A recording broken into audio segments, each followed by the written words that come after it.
Also, some new reporting this hour about a giant rethinking of how the President of the United States campaigns. The reason for the recalculation?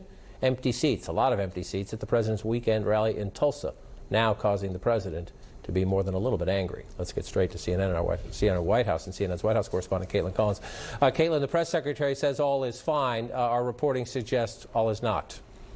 Yeah, Kayleigh McEnany said this morning that she spoke with the president, that he was not angry. John, that is not what multiple people who spoke with Trump since he got back to Washington from Tulsa on Saturday night have said. Instead, they've described a president who is seething over the fact that there were so many empty rows in that arena on Saturday night after expectations had been high. The president had been told that nearly 1 million people had requested tickets. They were expecting it to be a full arena, and then, of course, it wasn't. And we know very well this is a president who pays very close attention to crowd sizes and often mocks others, people like Joe Biden, when they do not have substantial ones. So it has not gone over well. Of course, this has raised a lot of questions about whether or not the president is going to fire someone over this. He's fired people in the past over abysmal crowd sizes.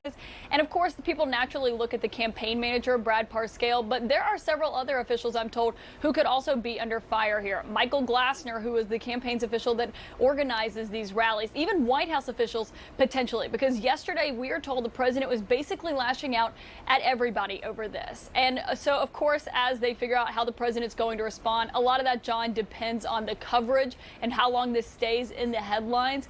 But aides are preparing a way to maybe not have this happen again, not have a repeat, maybe hold some of these rallies outside, hold them in smaller venues so then they can fill them up.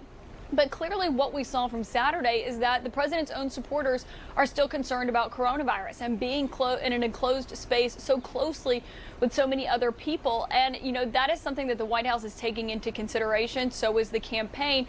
But we should note that those concerns from his own supporters about coronavirus come as today the White House has eliminated those temperature checks that they were having outside for anyone who was entering the complex for the last several months. They sent an email to staff yesterday saying it's now going to be voluntary, according to what someone told me, someone who saw this email, and said if you want one, you can go to the building next door and get one, but they are no longer going to be required to enter the White House grounds. And John, they say that's because D.C. is moving into different phases of reopening, but that's a notable admission from the White House because we've seen several health experts say that temperature checks and testing and other measures should be factored into your reopening as we are moving through, of course, the coronavirus pandemic.